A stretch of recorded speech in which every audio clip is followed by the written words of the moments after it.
You don't belong here. You'll regret this and you'll never meet Vesta. He called her a nobody. He humiliated her in front of the entire kingdom. He tore up their marriage papers and threw them at her feet like trash.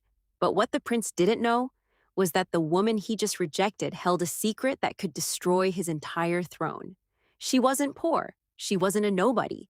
She was the last living heiress of a kingdom that once ruled over his own family's ancestors. And in 7 days, the truth would come out, and he would beg on his knees for the same hand he threw away. Some love stories start with roses and soft candlelight.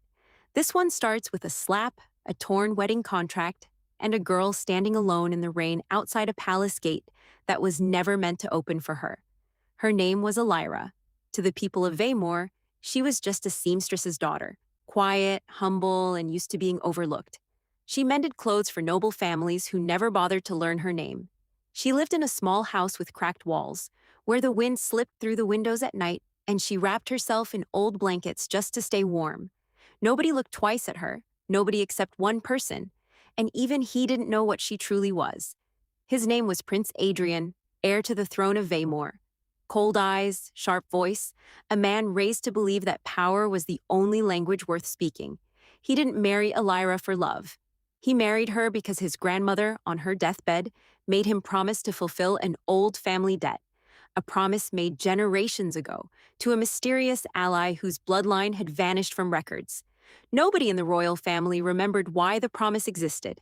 They only knew it had to be kept, or the kingdom would face consequences no one dared to name. So Adrian married a stranger, a poor girl with tired eyes and hands rough from years of stitching fabric by candlelight. He didn't even look at her during the ceremony. He signed the papers like he was signing away a punishment. Elira, on the other hand, walked into that marriage carrying a secret she barely understood herself. Her mother, before she passed away, had whispered fragments of a story about a kingdom that once stood tall before it was erased from every map, about a bloodline hidden for its own protection, about a locket that was never, ever supposed to leave Elira's neck. Elira didn't know the full truth. She only knew she had to survive, and marrying a prince who despised her was not the fairy tale anyone imagines. For months, she tried. She smiled when he ignored her. She stayed silent when he compared her to the noblewomen who batted their eyelashes at him during royal dinners. She swallowed her tears when servants whispered behind her back, calling her the beggar bride. She held on to a small, foolish hope that maybe, somewhere beneath his ice-cold exterior, there was a man who could see her. But hope is a fragile thing, especially in a palace built on pride. And Adrian? He carried his own storm, a father who never approved of him, a crown that felt heavier every single day, a fear, one he never spoke aloud, that he wasn't strong enough to rule the kingdom everyone expected him to save. Instead of facing that fear, he buried it in cold silence and pushed away the one person who never once tried to hurt him. This is a story about pride that blinds, love that hides in silence, and a truth so powerful it could rewrite the fate of an entire kingdom. It's about a girl who was never just a poor bride, and a prince who was about to lose everything before he even understood what he had.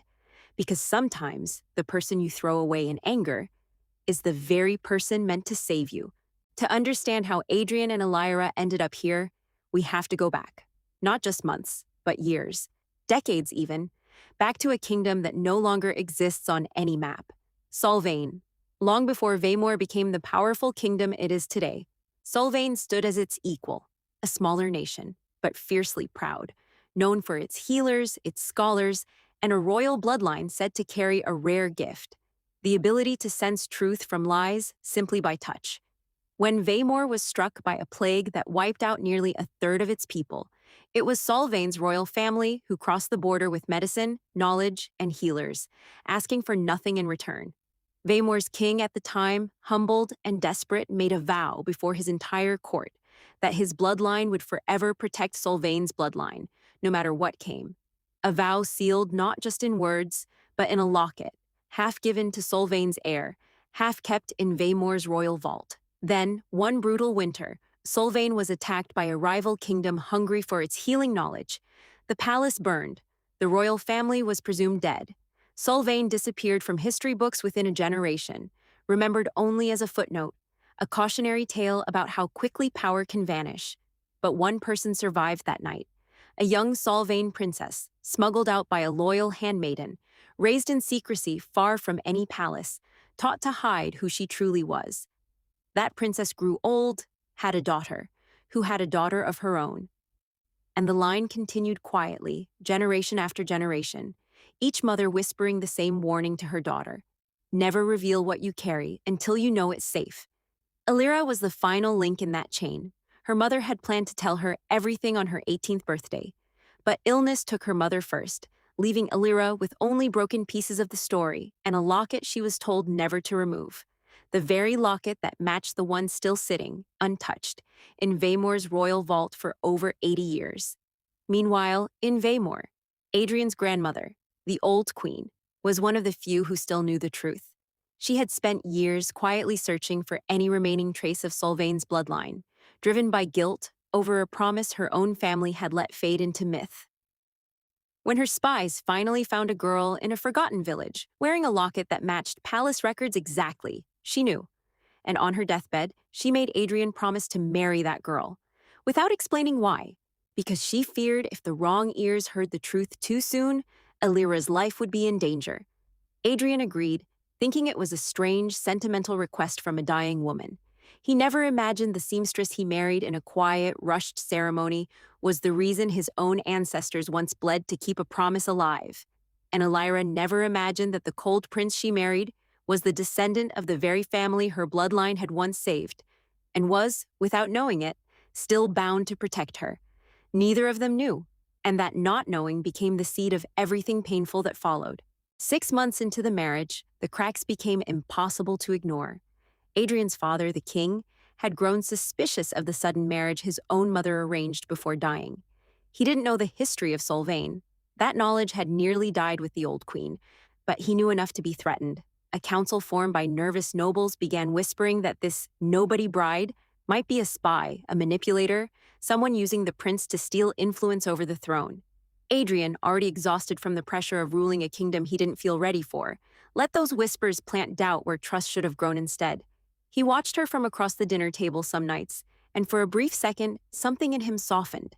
The way she quietly helped a servant girl who dropped a tray, the way she read late into the night by candlelight instead of demanding luxury she'd never asked for. But then he'd remember the council's warnings, remember his father's cold instructions to keep her controlled, not close, and he'd shut that softness down before it could grow into anything real. Elira felt the distance widening every single day. She wasn't foolish. She knew this marriage began as an obligation, not love. But she had hoped that time, patience, and honesty might build something real between them. Instead, Adrian grew colder as the political pressure grew heavier. He stopped speaking to her at dinners. He avoided being seen with her in public. And worst of all, he started believing the nobles who told him she was hiding something. He wasn't wrong. She was hiding something, just not the something he imagined. The breaking point came the night of the royal gala, a massive event meant to reassure the kingdom that the crown was stable and united. Elira wore a simple dress, the nicest one she owned, and stood quietly beside Adrian, trying, one more time, to be seen as his wife rather than his burden. But one of the noblewomen, jealous and cruel, accidentally spilled wine on Elira's dress in front of the entire court, then loudly declared that someone so poor and clumsy had no business standing beside a future king. The room laughed. Adrian said nothing. That silence was the loudest thing Elira had ever heard. Later that night, humiliated and shaking, Elira finally confronted him. "You didn't have to love me," she said, voice trembling but steady.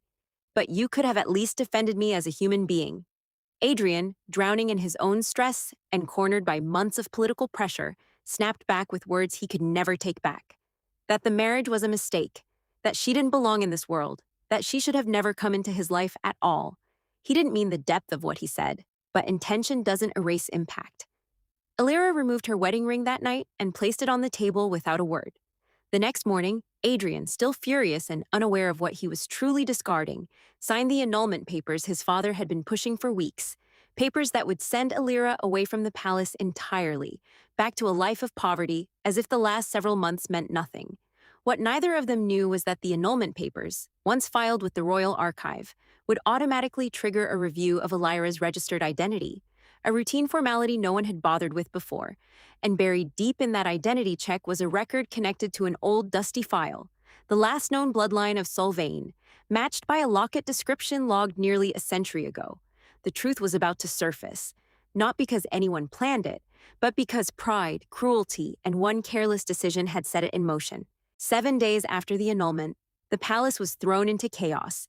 An old royal archivist, going through the identity records as part of standard procedure, froze when he cross-referenced Elira's registered locket description with a sealed historical file, one marked with the royal seal of the old queen herself, dated decades earlier, warning that if this locket was ever found, the finder must be protected at all costs, for she may be the last of Solvaine. Word spread through the palace like wildfire. By the time it reached the king, then the council, then finally Adrian, the story had transformed from rumor into confirmed fact. The woman he had just thrown away, the woman he called a mistake, the woman he let the entire court humiliate, was the last surviving heir of the very kingdom his own ancestors had sworn, in blood and vow to protect forever. Adrian stood frozen in the throne room, the old locket record trembling in his hands, memories crashing into him all at once. The quiet dignity she carried despite the cruelty around her. The late nights she spent reading, not gossiping. The way she never once begged for luxury, never once complained about the coldness he gave her. He had mistaken her humility for weakness. He had mistaken her silence for guilt. And now, the truth stood in front of him like a mirror reflecting exactly who he had chosen to become. He rode out that same night, through pouring rain, to the small village where Elira had returned, back to the cracked walls and thin blankets she thought she'd left behind for good. He arrived soaked, breathless, and for the first time since she'd known him, visibly afraid. Elira opened the door, startled to see him standing there. Her first instinct wasn't hope. It was guarded exhaustion. "Come to finalize something else?" she asked quietly, arms crossed, bracing for one more blow. Adrian didn't answer with words at first. He knelt, a prince on his knees, in the mud, in front of a woman the entire kingdom had once mocked as just a poor bride. "I didn't defend you and I should have," he said, voice cracking in a way it never had before. "I let my fear of losing control make me cruel to the one person who never once lied to me. I don't deserve your forgiveness, but I needed you to know. I know who you are now. Not the title, not the bloodline. I know who you've always been, and I was too blind and too proud to see it." Elira's hands trembled at her sides. Part of her wanted to slam the door, to protect the heart he had already cracked once. But another part of her, the part that still remembered the version of him that softened at dinner tables, the part that had spent months hoping he'd choose to see her, that part stayed rooted to the spot. "You didn't reject a title, Adrian," she said, voice steady despite the tears finally falling. "You rejected a person, me.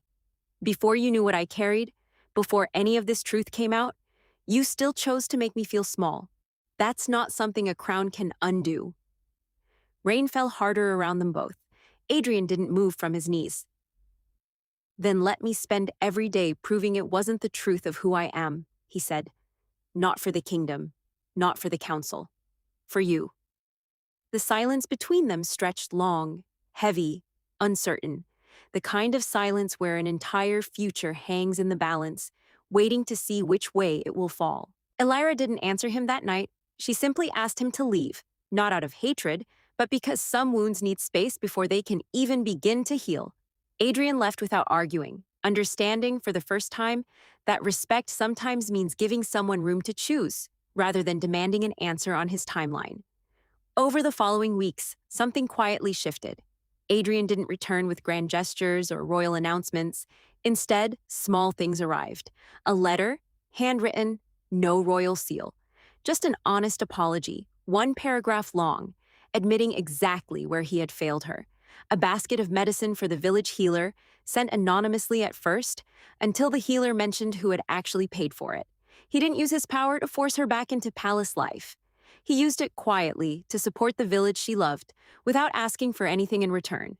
Elira watched all of this from a careful distance, unsure whether to trust a man who had hurt her so deeply or to believe that people really can recognize their mistakes and choose to become someone different.